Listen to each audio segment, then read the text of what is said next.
Brock Long, thanks indeed for joining us this evening.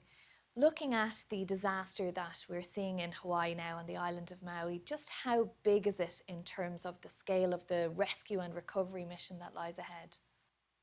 This is incredibly devastating to the island of Maui, which is very strong. And unfortunately for Lahaina, all of the infrastructure, overwhelming majority of the infrastructure is gone. And this is going to be a complete and total rebuild for a very small municipality that's focused on tourism. And there's a balance to be struck, isn't there, between the efforts to maintain and preserve human life and basic needs of humans and the actual functionality of the economy, government relations, all of that. What exactly needs to be done?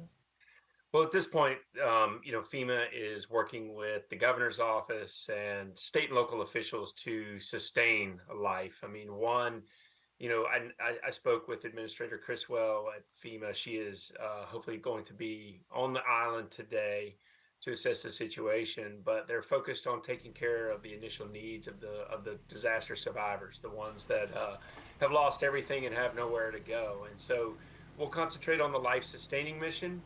And then that will start to transform into more interim housing that you've got to start taking care of, as well as long-term recovery. But I can tell you from my experience with wildfires that this recovery is going to take many years. And unfortunately, Lahaina is going to be searching for a new normal in the future. Is this situation made all the more challenging because of how physically isolated Maui and Hawaii is? Absolutely. So not only is it over 3,600 miles away from the United States mainland, but once you've burned up a lot of the infrastructure, there's nothing left to really kickstart recovery with. And so unfortunately, a lot of the citizens will be displaced for a very long time. And what's got to take place after the initial search and rescue mission is that you're dealing with a massive debris mission, a lot of hazardous materials that have to be removed first before the debris can be removed. And then once you've been able to clear the areas and open up roadways, networks to be able to come back into Lahaina, then you've got to figure out what infrastructure can go back in, how to salvage what infrastructure may be left. And right now, you've got a total loss in communications and power and water systems, and it takes a lot of time to bring back this infrastructure. And so, a lot of times what we deal with is that citizens want to immediately rush back in to see what they can salvage, but wildfires are incredibly cruel because they don't leave us much to work with again. And you can't allow people to come back into an area that's been devastated because it's very dangerous to be in, even though the wildfires have passed from Lahaina now. The need is acute at the moment, as you're describing there, but how long does FEMA stay on the scene and stay involved, stay supporting the people? I would assume that FEMA would probably be involved with Maui and the state of Hawaii for the next 5 to 7 years at a minimum to help with the rebuilding. Once you're able to assess the situation with the infrastructure and you get public and private infrastructure owners back into the area to rebuild, then you start to assess how you bring back an economy that works, a new economy that works. And unfortunately, Lahaina is a port town, and the port was gone.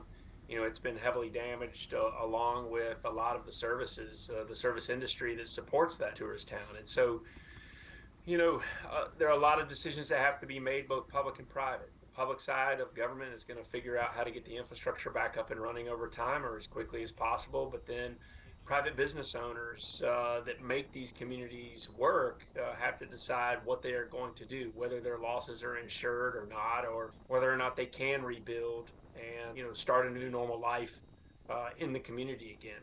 Many people won't be able to wait for the amount of time that it takes to kickstart their lives back and get their lives back in order, and will have to either move to other communities on the island or move to other islands or even possibly move to the mainland to be able to find a new future, unfortunately.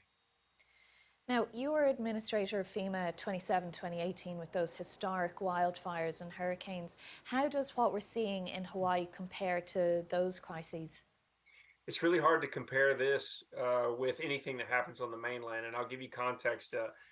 Paradise, California, the wildfires in Paradise, California in 2017, 18 timeframe was one of the worst disasters that I've ever seen.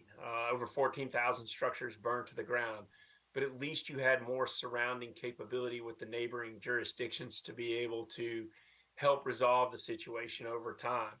The fires on Lahaina, the magnitude or the size of the fires were smaller than what we've seen in California, but the impact is exponentially greater because of the limited resources that are on this island. No disaster is the same. Every wildfire hits communities differently, but anytime you've got an urban interface that's been completely devastated by a wildfire, it's a complete and total rebuild. Is the state of Hawaii then better prepared to deal with this than perhaps it would have been in the past? Well, during my time in office, multiple islands were impacted. Not only did we see Puerto Rico and the U.S. Virgin Islands get hit with Hurricane Maria, but we saw Tinian and Saipan, U.S. territories as well, that were impacted by Hurricane U2.